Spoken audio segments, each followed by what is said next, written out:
The video of Mike Tyson struggling to breathe and calling for help during his fight with Jake Paul isn't just a highlight of the match. It's a powerful glimpse into a man pushing himself beyond his limits. Tyson wasn't just exhausted, he was completely drained. His corner kept urging him to push harder, to dig deeper, but there was nothing more to give. His body had reached its breaking point, and even his mind, once known for its unshakable strength, seemed to be searching for a solution that wasn't there. So old. Red Jones Jr. kept saying it, man, those legs aren't working. It was really hard to see. He really sold it, with the highlight videos and the training and his physique. I wish he wouldn't have showed us his ass. This was the most unfiltered version of Mike Tyson anyone had ever witnessed. For years, fans knew him as the fierce powerhouse who took down opponents with terrifying speed. But this footage showed something different, a man whose legendary image was stripped away, exposing the vulnerable person underneath. It wasn't about failure or weakness, it was about raw honesty. At 58, Tyson was up against a fighter more than 20 years younger, yet he refused to give up.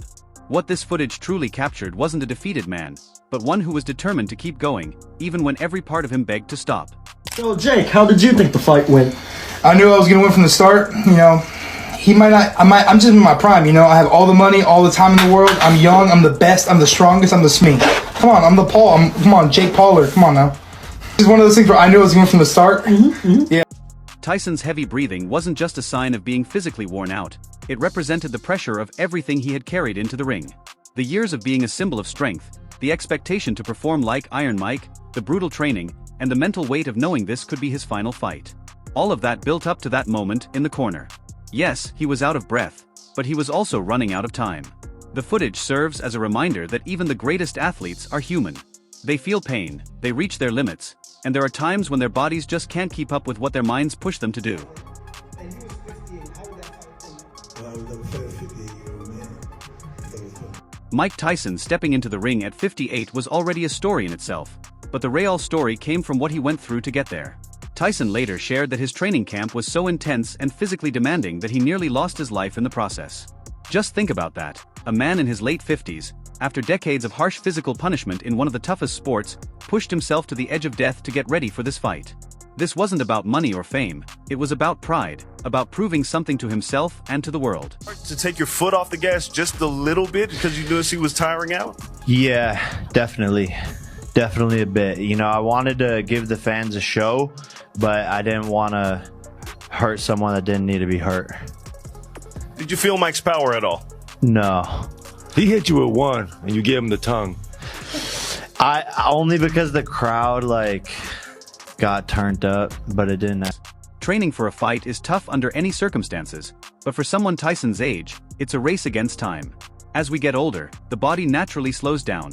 Reflexes dull, recovery takes longer, and injuries become harder to heal. Tyson wasn't just training to fight, he was battling against his own body.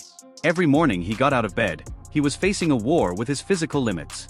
The fact that he made it to the fight at all says a lot about his sheer determination. Jake Paul had every intention of walking into the ring and trying to do something spectacular. As a guy that was 31 years Mike Tyson's junior, Mike Tyson's 58, Jake Paul is 27. He was thinking about knocking Mike Tyson out.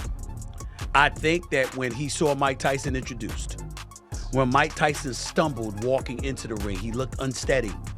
When he had a knee brace on his right knee, and he walked into the ring and he saw Mike Tyson, saw how old he looked, saw how slow he appeared, etc.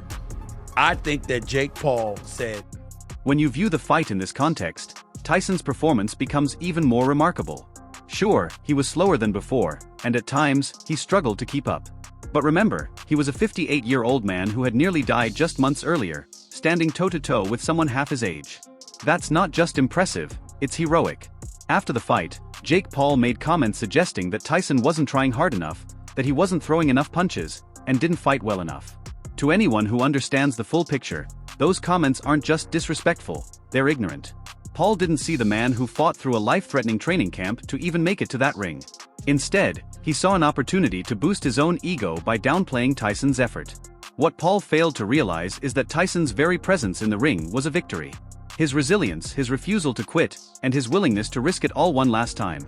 Those qualities deserve respect, not ridicule. Was really if Mike just flatlined Jake. Otherwise, it's that lose-lose situation that we're kind of currently in for Jake, that he wasn't able to stop Mike, even if it is because he didn't want to toward the end there. Early on, he was throwing punches with the intent to hurt Mike. I don't care what you say. Those were heavy punches. And also, he was fighting a 58-year-old. So again, it's that lose-lose where, yes, he won the fight, but in public perception, there's so much to mock him. Jake Paul's behavior after the fight was, in many ways, predictable. He's made a name for himself by promoting his own image, hyping himself up, and playing the part of the cocky underdog who becomes a star.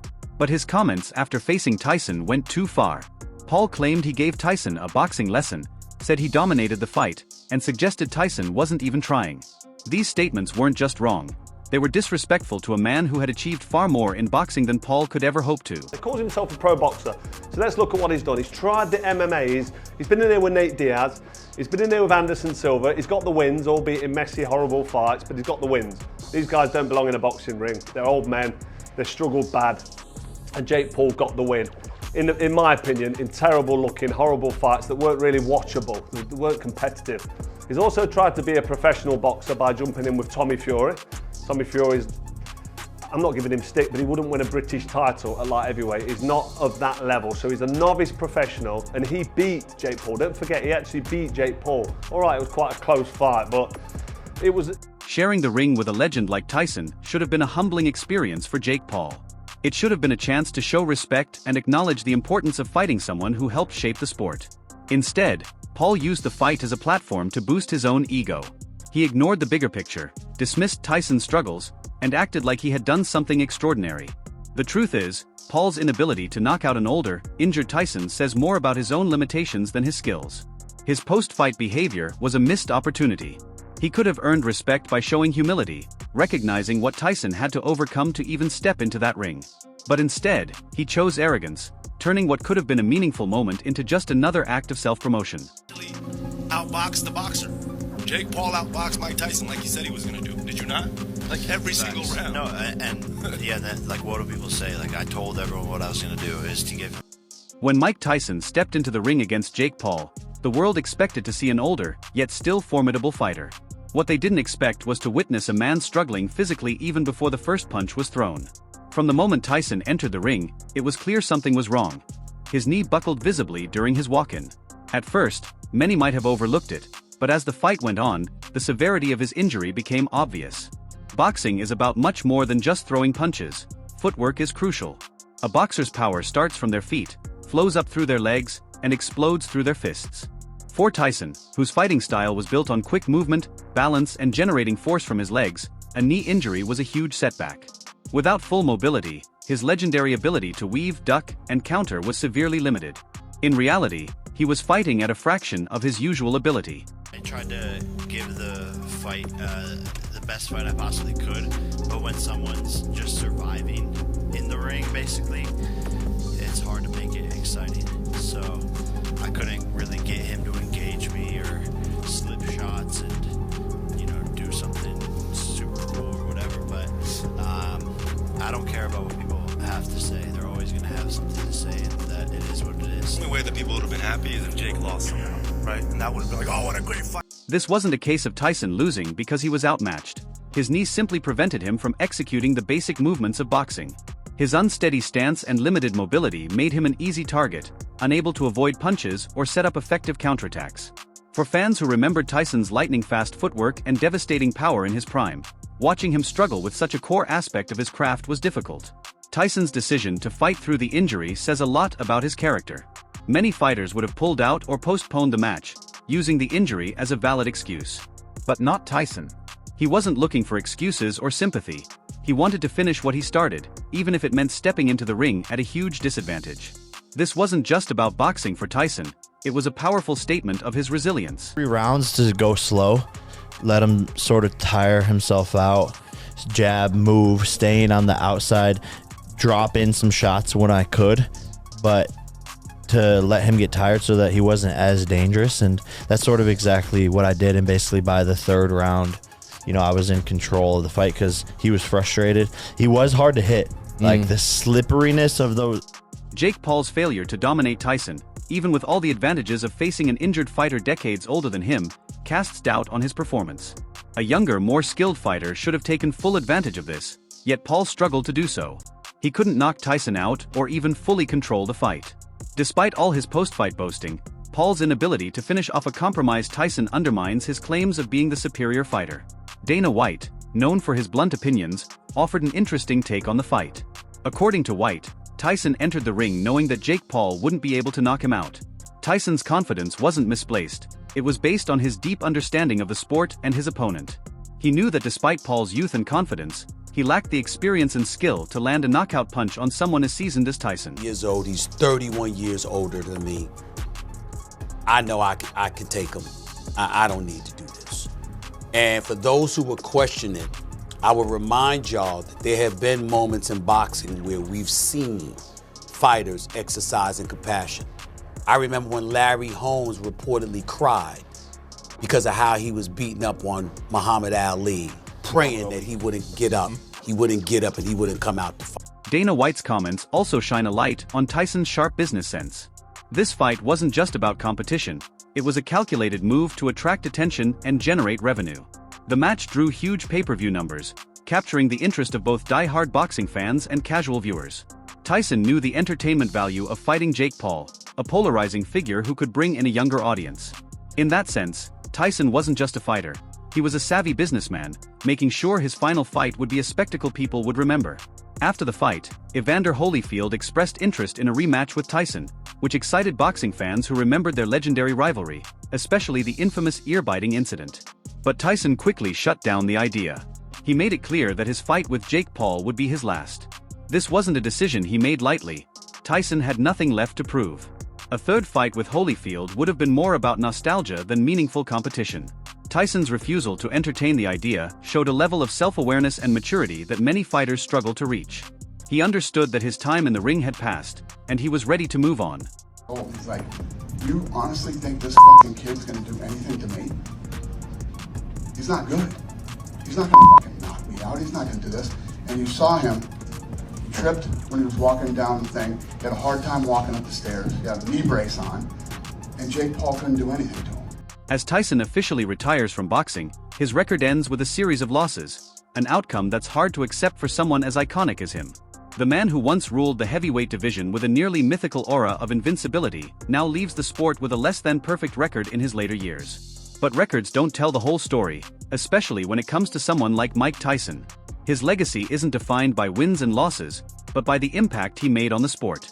Tyson wasn't just a boxer, he was a phenomenon.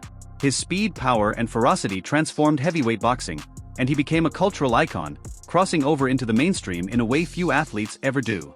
The Jake Paul fight, while far from Tyson's prime, is still a testament to his spirit. At 58, after decades of physical and emotional wear and tear, Tyson stepped into the ring and went 8 rounds with a man half his age. That alone is an accomplishment. It wasn't about winning or losing, it was about proving to himself and the world that he could still do it. Criticism, every take was very valid, and now we got to see it, and now we can move on. I think Jake, to a degree, was in a lose-lose situation. He knocks him out in the first. Everyone says, this is murder, this is awful, this is disgusting. He knocks him out in the middle, same thing. He even knocks him out in the end, they'll say that. He goes the distance, they'll say, oh, he sucks, or oh, he carried him, and more on. For Tyson, walking away from boxing isn't just a career decision. It marks the end of a chapter that has defined much of his life. Boxing brought him fame, fortune, and purpose, but it also took a significant toll on his body and mind. Stepping away is bittersweet. On one hand, he can finally rest, free from the physical and mental demands of the sport. On the other hand, it's hard to let go of something that has been such a central part of his identity for so long. The fight with Jake Paul also secured Tyson's financial future. While his record may not reflect the dominance of his earlier years, his ability to draw an audience is still unmatched. The revenue from that fight ensures Tyson can enjoy his retirement comfortably, without the financial struggles that once plagued him. Jake carried him. I think Jake didn't want to knock him out. I'm not sure if he could have, but he definitely took his foot off the gas last couple rounds, for sure. And ultimately, I'm okay with that. I predicted a Jake Paul decision. I thought it would be a little bit more competitive to get to the decision, but ultimately I'm okay with that. The footage of Mike Tyson in his corner, gasping for air and clearly exhausted, serves as a powerful reminder of the immense physical and emotional toll his final fight took on him. It's a scene that doesn't match the image most of us associate with a fighter of Tyson's legendary status. While the fight itself may not have showcased Tyson at his prime, it was a true testament to his resilience and spirit. His determination to finish all 8 rounds, despite the visible signs of exhaustion and injury, highlighted his refusal to quit, even when the odds were stacked against him. It wasn't about perfection or domination, it was about sheer grit and heart. Jake Paul's post-fight behavior, including mocking Tyson and claiming he had given the former champion a boxing lesson, took away from what could have been a moment of respect. Instead of recognizing Tyson's courage and effort, Paul used the moment to inflate his own image.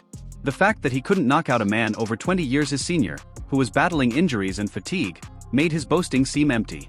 In the end, Tyson's place in boxing history remains unshaken. This fight, though imperfect, symbolized his determination to fight until the very end. It proved that, even in his 50s, Tyson still carried the heart of a champion.